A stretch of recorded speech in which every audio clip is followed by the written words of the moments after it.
Hello everyone, कैसे हैं आप सब। आई होप बहुत अच्छे होंगे और अच्छे से स्टडी कर रहे होंगे। तो आज का वीडियो बहुत ही महत्वपूर्ण होने वाला है। इसमें आज से हम कक्षा 10 विज्ञान का जो पूरी सीरीज है एक साथ शुरू करने वाले हैं। तो आज का अध्याय नंबर 1 है रासायनिक अभिक्रिया एवं समीकरण। ठीक है, यहाँ पर अगर आप रहेंगे तो आपको फुल चैप्टर के नोट्स के साथ इंट्रोडक्शन क्लास सभी मिलते रहेंगे। ठीक है, तो आज का यह पहला पार्ट है। ठीक है, इंट्रोडक्शन क्लास रासायनिक अभिक्रिया एवं समीकरण को सभी को वीडियो के अंत तक बने रहना है। ठीक है, और अगर ये वीडियो आपके लायक नहीं है तो वीडियो को प्लीज शेयर कर दीजिएगा। तो चलिए हम क्लास को अपनी शुरू करते हैं।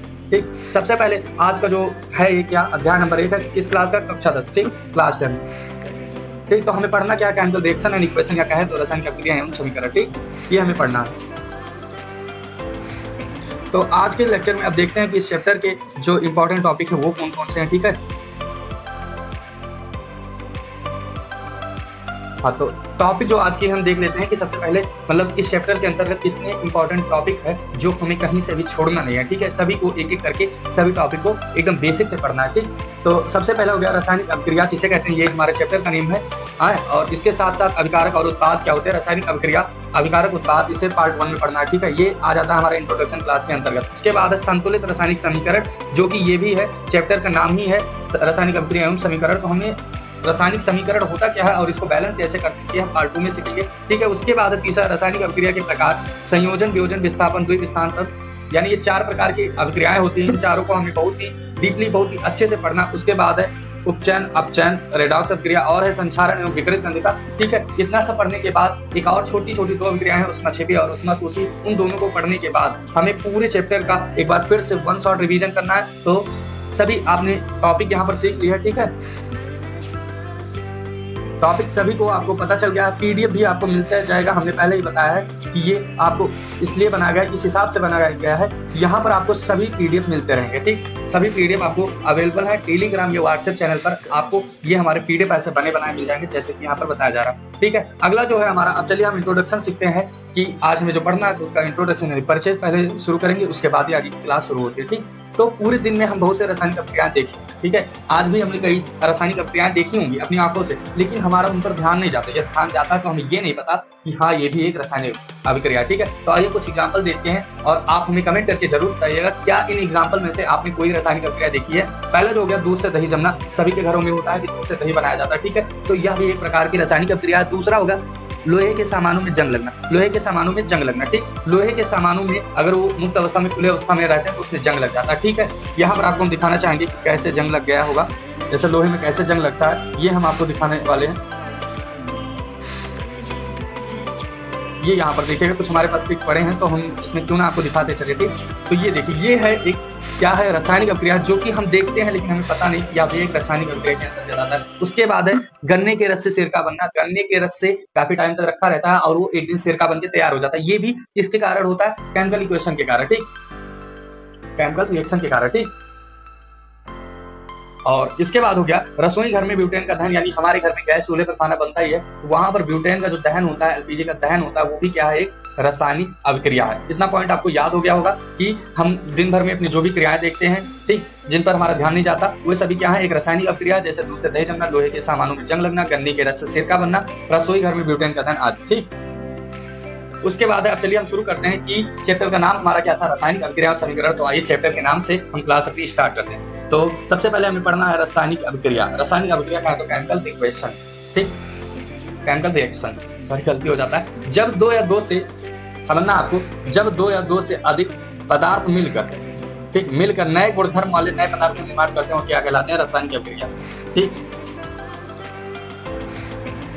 कह रहा जब कोई 2 पदार्थ मिलते हैं, ठीक, और उनके बीच एक क्रिया होती है, अभिक्रिया होती है, उसके बाद जब कोई पदार्थ का निर्माण होता है, जान ली एक पदार्थ है, ये इसका निर्माण हुआ, इन दोनों के मिलने से एक पदार्थ का निर्माण हुआ, तो उसे क्या कहते हैं, रासायनिक अभिक्रिया। आइए इसी में से आप केमिस्ट्री पढ़ रहे हैं तो आइए केमिस्ट्री में से सीखते हैं कि हाइड्रोजन और ऑक्सीजन के मिलने से जल बनता है। कितने लोगों को पता था, ये आप कमेंट करिएगा कि हाइड्रोजन और ऑक्सीजन के मिलने से जल का निर्माण होता है, H2O का निर्माण होता है। ठीक,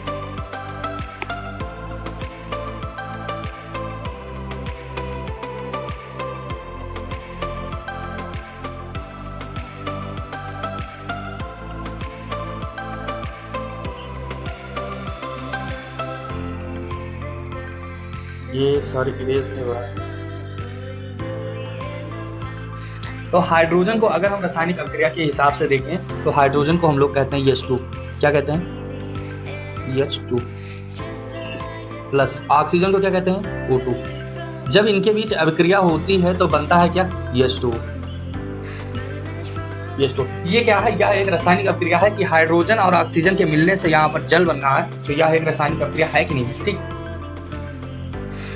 चलिए आपको समझ में आ गया होगा बहुत ही अच्छे से कि जब दो या दो से अधिक पदार्थ मिलकर नए गुणधर्म वाले, इनका गुण अलग हो जाता है, ठीक, नए पदार्थ बन जाते हैं, तब जाके ये एक रासायनिक अभिक्रिया कहलाती है। ठीक, चलिए एक एग्जांपल और देख लेते हैं। ठीक, हाँ, अगला जो एग्जांपल है कि कार्बन को हम लोग C से प्रदर्शित करते हैं प्लस O2। O2 क्या है? ऑक्सीजन। इन जब दोनों के बीच अभिक्रिया होती है तो हमें प्राप्त होता है CO2। CO2 क्या है? Carbon dioxide. CO2 क्या है? Carbon dioxide. उसके बाद अगली एक अभिक्रिया है और देखते हैं कि अगर हम मैग्नीशियम ले लेते हैं। मैग्नीशियम क्या है? एक धातु है, मेटल है। ठीक, ये कैसा होना चाहिए? सॉलिड होता है हमेशा। और इसकी जब अभिक्रिया फिर से कराते हैं ऑक्सीजन से तो क्या मिलता है? तब बन जाता है MgO। MgO क्या है? Magnesium oxide. ठीक, समझ में आया होगा? ठीक, नहीं समझ में आया तो एक बार बता दीजिए, हम नेक्स्ट पार्ट में बताएंगे। ठीक, हालांकि आप सभी को समझ में आया होगा। अगला जो है रासायनिक अभिक्रिया के कुछ उदाहरण है, ये भी हम देखते हैं कि रासायनिक अभिक्रिया के उदाहरण कौन कौन से। जैसे हो गया भोजन का पकना। भोजन का पकना क्या है? एक रासायनिक अभिक्रिया। श्वसन क्या है? हम लोग सांस लेते हैं, तो यह भी एक रासायनिक अभिक्रिया, क्योंकि आप देखेंगे कि हम लोग जब सांस लेते हैं तो ऑक्सीजन लेते हैं। ठीक, उसके बाद जब सांस को छोड़ते हैं तो उस टाइम कार्बन डाइऑक्साइड निकलता है, तो इसके बीच कोई ना कोई रासायनिक अभिक्रिया हुई है, इसलिए श्वसन भी एक रासायनिक अभिक्रिया है। ठीक, इतना ध्यान रखें। तो अगला हो गया दूध से दही बनना, लोहे में जंग लगना। ये दो एग्जाम्पल है। एक तो देखिए यहाँ पर क्या हो रहा है, लोहे में जंग लग चुका है। ठीक, ये देखिए यहाँ पर लोहे में जंग लग चुका है, आपको अच्छे से दिख रहा होगा। ये क्या है? एक रासायनिक अभिक्रिया है, क्योंकि यहाँ पर जो लोहा है Fe है, ये ऑक्सीजन से क्रिया कर लिया है, इसलिए यहाँ पर क्या हो गया? जंग लग गया। अगला जो हो गया यहाँ पर इसी के ऊपर दिखा दे रहे हैं, ये यहाँ पर देखेंगे आप कि कढ़ाई में खाना बनना है, तो यह भी एक क्या है? रासायनिक अभिक्रिया है। ठीक, चलिए दोनों को एक साइड से सेट कर देते हैं, क्योंकि अभी इसका PDF सेव नहीं हुआ। तो ये सब क्या है? एक रासायनिक अभिक्रिया। चलिए अपने अगले पार्ट पर चलते हैं। और अगला जो है रासायनिक अभिक्रिया के दौरान होने वाले परिवर्तन। ठीक, रासायनिक अभिक्रिया के दौरान होने वाले परिवर्तन कौन कौन से परिवर्तन? जैसे अवस्था में परिवर्तन हो जाता है। अवस्था कितनी प्रकार की होती है? जैसे होगा ठोस, द्रव, गैस। अवस्था कितनी प्रकार की होती है? ठोस, द्रव, गैस, यानी 3 प्रकार की। दूसरा हो गया रंगों में परिवर्तन हो जाता है। रासायनिक अभिक्रिया के दौरान क्या हो जाता है? रंगों में परिवर्तन। अगला है तापमान में परिवर्तन हो जाता है। किसमें? तापमान में परिवर्तन हो जाता है। उसके बाद है गैसों में उत्सर्जन। गैसों में उत्सर्जन हो जाता है। ठीक, आइए समझते हैं। एक एग्जाम्पल यहाँ पर सामने दिया है, काफी बड़ा भी है।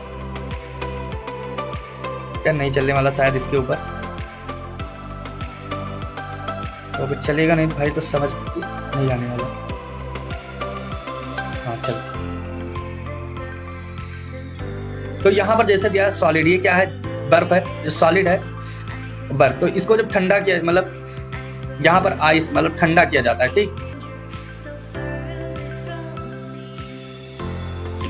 हाँ अब देखिए यहाँ से क्रिया चलती है, बर्फ है, यहाँ से इसको गर्म किया जाता है, स्टीम मतलब हो गया गर्म किया जाता है, तब क्या बन जाता है? ये गैस बन जाता है। ठीक,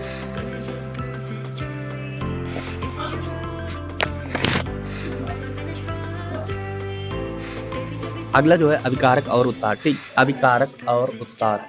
जो पदार्थ, इतना ध्यान रखना, जो पदार्थ रासायनिक अभिक्रिया में भाग लेते हैं वो अभिकारक कहलाते हैं। जो पदार्थ रासायनिक अभिक्रिया में भाग लेते हैं वो क्या कहलाता है? अभिकारक। और दूसरा वो पदार्थ जिसका निर्माण अभिकारक से होता है उसे उत्पाद कहते हैं। आइए एक एग्जाम्पल देखते हैं। यहाँ पर दिया मैग्नीशियम। ठीक, दूसरा है ऑक्सीजन। इनके बीच जब कराई जाती है अभिक्रिया तो प्राप्त होता है MgO। आप ध्यान रखेंगे कि यहाँ पर जब हमने अभिक्रिया कराना था तो हमने जो पदार्थ अभिक्रिया में भाग लिया था, यहाँ पर कौन कौन से भाग लिए हैं? अगर हम क्या भाग कौन कौन से लिए हैं तो ये लिया है Mg और O, मैग्नीशियम और ऑक्सीजन। ठीक, और उसके बाद दिया है वह पदार्थ जिसका निर्माण अभिकारक से होता है। अभी निर्माण हो चुका, क्या बना है? Magnesium oxide. मैग्नीशियम ऑक्साइड, तो ये क्या है? ये है उत्पाद।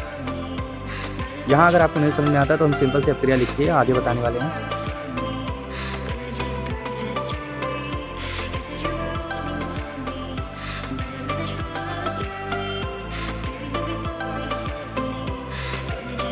ये है अभिकारक।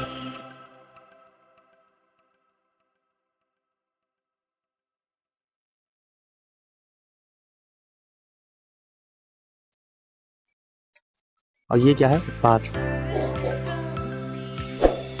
आइए हम अगले एक एग्जाम